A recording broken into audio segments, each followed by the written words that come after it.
Good evening प्यारे बच्चों। अपने प्रीवियस लेक्चर्स में हमने कुछ स्पेसिफिक थिंग्स की बात की थी इन रिलेशन टू करंट, जिसमें फर्स्ट ऑफ ऑल जो हमने बात की थी वो ड्रिफ्ट वेलोसिटी के लिए रिलेशन डिराइव किया था। ड्रिफ्ट वेलोसिटी ई टॉ बाय एम, ठीक।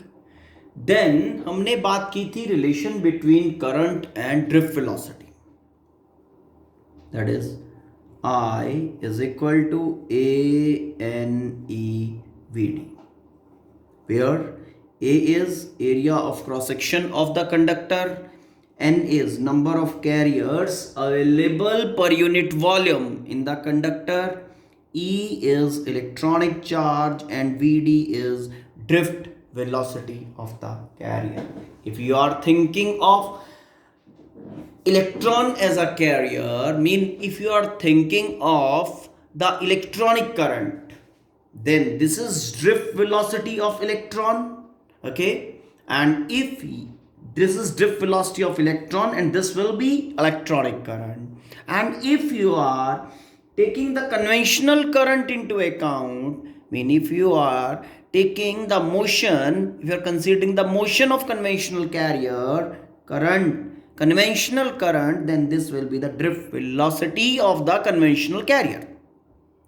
Conventional carrier, I made you clear that that is basically the vacancy of electron which is moving from positive to negative as the electron is drifting from negative to positive in the influence of applied potential difference. Okay, then we have placed the value of drift velocity in the relation, okay, and we have got something like this: V is equal to ml over ANE square tau into I. This was the relation which was the end of previous lecture. Yes? Now what this relation is saying? ये relation क्या कह रहा है? Okay, ये relation basically beauty है, fine, current electricity का बहुत सारी प्रॉब्लम्स के ताले खोलता है, बहुत सारी प्रॉब्लम्स के सॉल्यूशंस अनलॉक करता है ये.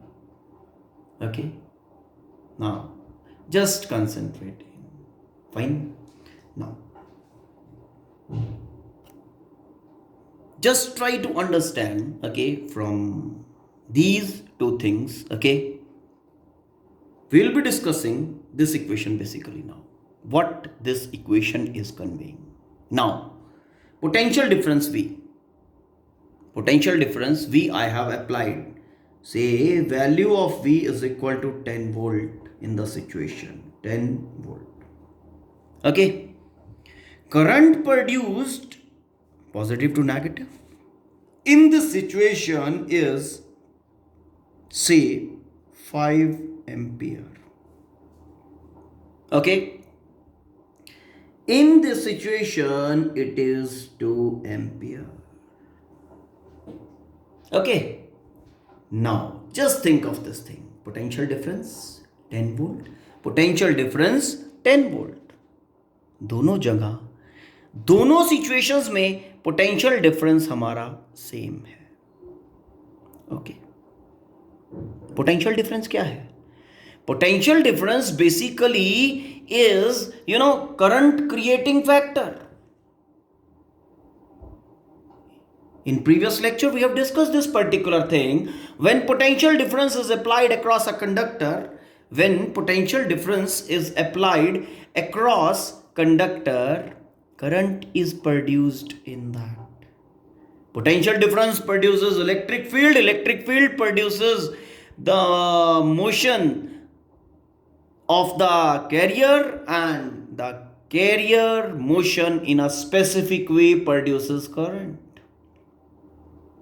Now 10 volt, current is 5 ampere.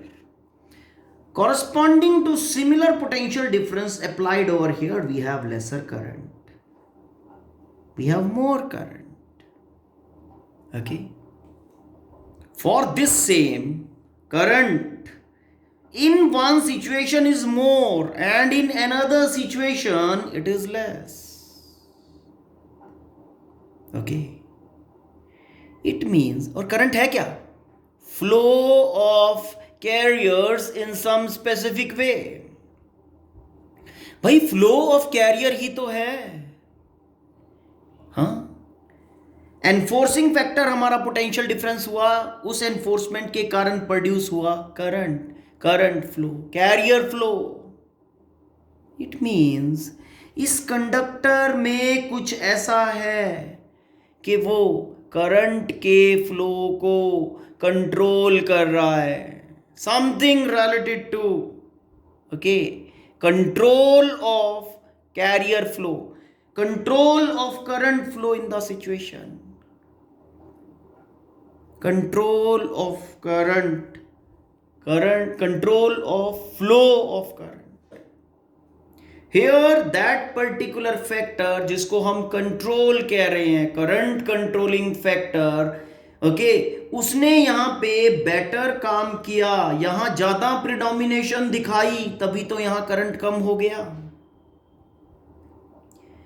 वो जो करंट स्टॉपिंग फैक्टर था, करंट कंट्रोलिंग फैक्टर था, उसने यहां पे थोड़ा कम अपना इफेक्ट दिखाया, इस कारण से यहां करंट ज्यादा हो गया. Yes, very simple thing. देखो, सेम पोटेंशियल डिफरेंस दोनों सिचुएशंस में अप्लाई किया. एक सिचुएशन में फ्लो इज बेटर, एक सिचुएशन में फ्लो इज लेसर. जिसमें फ्लो ज्यादा है, इसका मतलब वहां पे फ्लो को रोकने वाला फैक्टर जो है वो क्या है, कम है. जहां करंट कम हो गया, इसका मतलब क्या है, वहां करंट को रोकने वाला, फ्लो को रोकने वाला फैक्टर क्या हो गया, ज्यादा हो गया. ओके, ठीक. तो if you go back to that particular equation, potential difference applied, current produced, तो ये जो ब्रैकेट वाला टर्म है, ये क्या डिफाइन करना चाहिए इसको, this should be defining the current controlling factor, current controlling factor.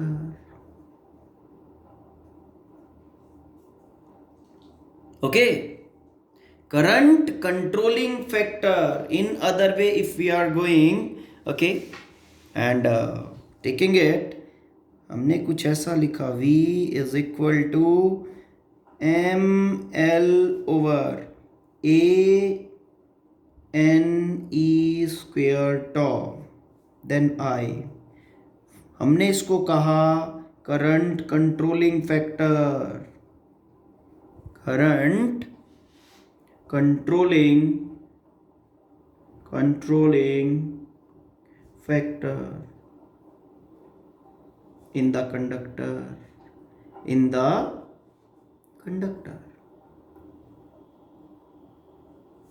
current controlling factor in the conductor. Okay, flow, carrier flow, carrier flow, stopping factor.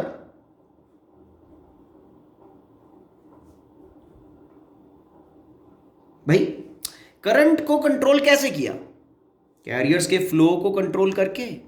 तो मैंने इसको दूसरे तरीके से, ओके, जब बात की, दूसरे तरीके से इसको डिफाइन करने का कोशिश किया, तो ये बन रहा है current flow stopping factor, obstructing factor, जो करंट के रास्ते को रोक रहा है. Obstruction factor posed by the conductor to the flow of current.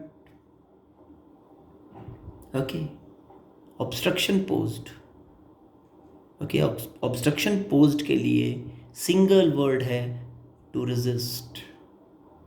Okay, तो साइंटिफिकली इस फैक्टर को, करंट कंट्रोलिंग फैक्टर को कहा गया resistance.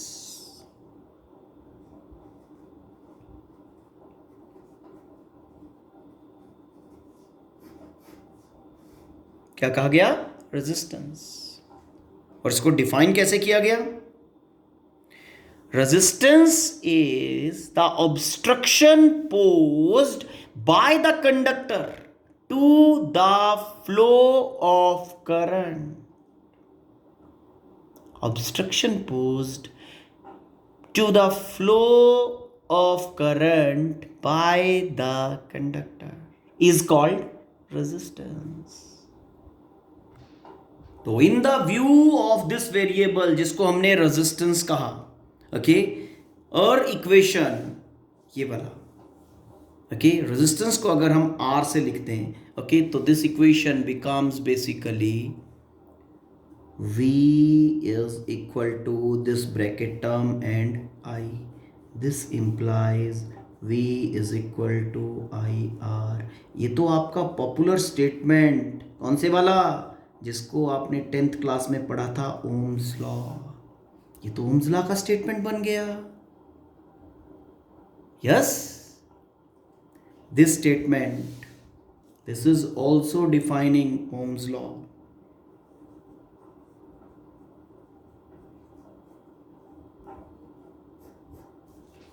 This statement, Ohm's law.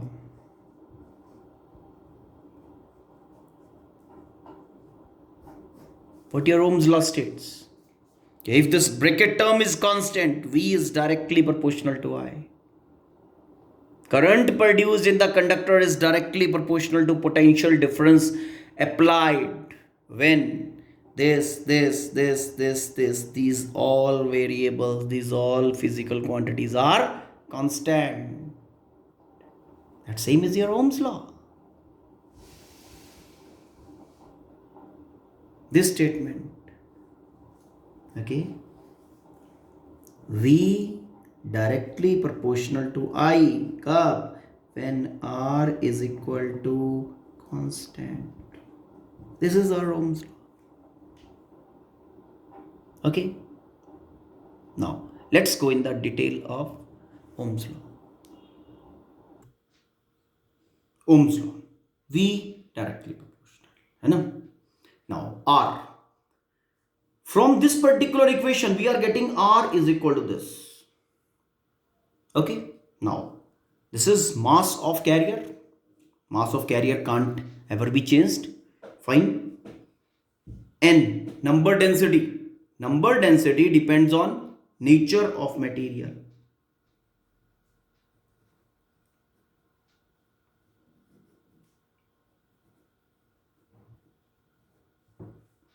है ना?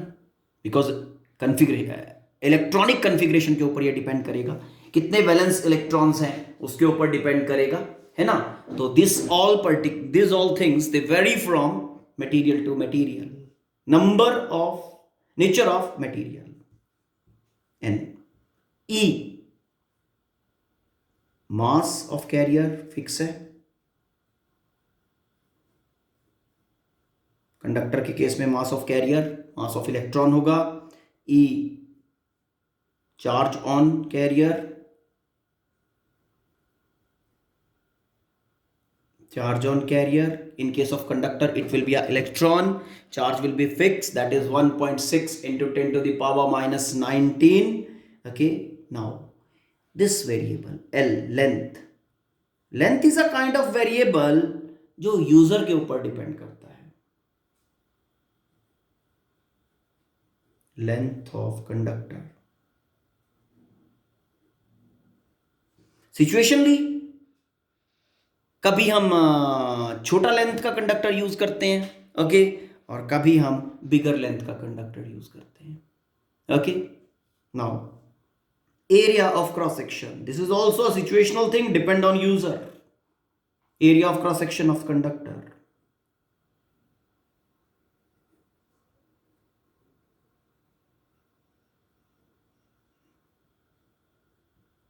area of cross section of conductor, Now, coming over to relaxation time. Now, relaxation time is a kind of thing which depend on two things: temperature, relaxation time.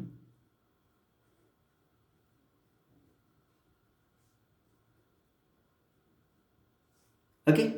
Now, relaxation time basically depend करता है one temperature, another nature of material.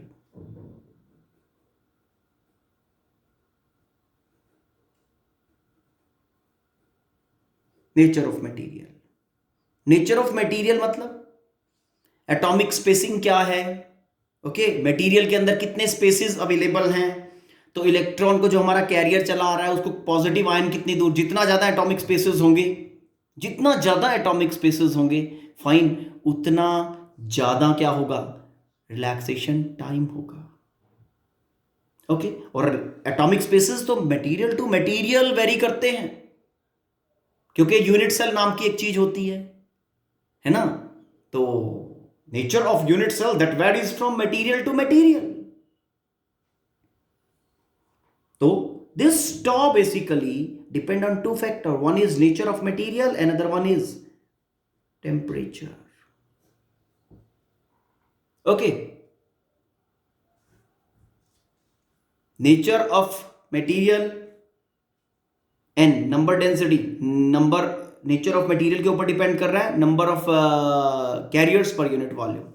तो ये वाला variable constant है, ये वाला constant है, ये वाला कांस्टेंट है, ठीक, ये तीनों वेरिएबल है। अब इन तीनों को अगर मैं फिक्स कर दूं समहाउ, लेंथ मेरी चॉइस है, चलो लेंथ मैंने फिक्स कर दिया, एरिया ऑफ क्रॉस सेक्शन मतलब कितना थिक कंडक्टर मैं यूज कर रहा हूं, सिचुएशनली मैंने उसको भी फिक्स कर दिया, ओके, टेम्परेचर भी मैंने फिक्स कर दिया, और ठीक है चलो नेचर ऑफ मटेरियल हमने वो भी फिक्स कर दिया, सिंगल मटेरियल हमने कोई पर्टिकुलर ले लिया। मतलब सिचुएशनली अगर हम कहें कि ये सारे के सारे, ये तो थे ही कांस्टेंट, हमने ये भी कांस्टेंट कर दिए, ठीक है। Situationally if this is a constant, go to this equation now, okay, अगर हम यहां पे जो कांस्टेंट, जो एक्सटर्नली डिपेंडेंट वेरिएबल है या नेचर ऑफ मटेरियल के ऊपर डिपेंडिंग है, हम अगर उनको कांस्टेंट कर दें, ठीक, तो हमारा जो v है वो डायरेक्टली प्रोपोर्शनल टू i हो जाता है, v directly proportional to i, v directly proportional to i, लेकिन कब, when l length of the material, a area of cross section of the material, t temperature at which the conductor is maintained, okay, ये तीनों के तीन अगर हम constant कर दें तब हमारा v is directly proportional to i। ये तीनों क्या है, ये फिजिकल वेरिएबल है, फिजिकल कंडीशंस हैं बेसिकली, ओके। समटाइम L और A को हम इस तरह से भी कह देते हैं, material is free from internal stresses. एक तार बंधा हुआ है, गॉट इट, पोल टू पोल जा रहा है, फाइन, उसके ऊपर एक बंदर लटक गया, जंप किया, बंदर लटक गया, बंदर लटकने से क्या हुआ, वायर पुल हो गया, पुल होने से उसका लेंथ बढ़ गया, लेंथ बढ़ गया तो एरिया ऑफ क्रॉस सेक्शन कम हो जाएगा, तो L एंड A दोनों चेंज कर गए कि नहीं, ऐसा काम नहीं है, L A कांस्टेंट, तो जब ये चेंज हो जाएंगे तब हमारे मटेरियल में, क्योंकि स्ट्रेन आया तो स्ट्रेस आया या नहीं, ठीक। तो ये जो सिचुएशंस है हम इसको किस तरह से कहते हैं, physical conditions kept constant. If physical conditions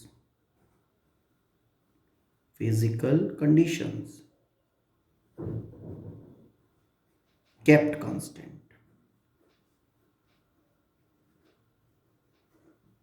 okay, या फिर अदर वे चलो, ठीक है ना, कहो if material is free from internal stresses, free from internal stresses अब यहां पे टेम्परेचर इंक्लूड नहीं हुआ, and its temperature is maintained constant.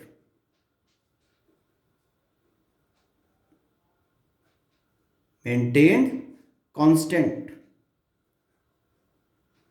Okay, then if this is this, then V is directly proportional to I. Current produced in the conductor is directly proportional to potential difference applied if physical conditions of the conductor are kept constant. If material is free from internal stresses and its temperature is maintained constant. Okay, या तो इसको बोलो या इसको बोलो, क्योंकि दोनों same thing define कर रही हैं. Okay, now this you can take this thing ulta also. How? If physical conditions kept constant, potential drop across any conductor. Conductor में से करंट पास किया, कंडक्टर का कुछ रेजिस्टेंस होगा, तो उस कंडक्टर के अक्रॉस क्या बनेगा? पोटेंशियल डिफरेंस बनेगा. V is equal to I R. Potential drop बना ना, तो दैट पोटेंशियल डिफरेंस जो बना उसको पोटेंशियल ड्रॉप कहते हैं. तो इसको इस तरह से भी कह सकते हैं, potential drop across any conductor or across any part of the conductor is directly proportional to current passing through that conductor or that part of conductor, provided physical conditions of the conductor should be constant, provided the material should be free from internal stresses and its temperature should be maintained constant. Okay, so hope the statement is clear. Now, if you plot the graph, okay, for this, if V will be 0, I will be 0. I will be 0, so V will be 0. It means the graph will be starting from origin. After that, R is constant, then V directly proportional to I. R constant. Okay, V directly proportional to I. Okay, ये किस तरह से reflect करेगा graph में? It will be a directly proportional वाला graph, straight line inclined to horizontal axis as V directly proportional to I. Okay, graph will be starting from origin and will rise in the direct relation. Okay, now let's take some situations. Now what this situation is defining basically, क्या कह रहा है ये situation? देखो बेटा, V is equal to 0, V is equal to 0 के ऊपर material में इतना करंट है. ओके, और उसके बाद current is rising directly with V. Okay, ये ग्राफ में क्या पॉसिबिलिटी है, या फिर किस मटेरियल के केस में है ये? देखो, जीरो पोटेंशियल डिफरेंस अप्लाई किया, current is there. Is it possible to have current without potential difference? Answer is no. Therefore this graph is not possible. Not possible.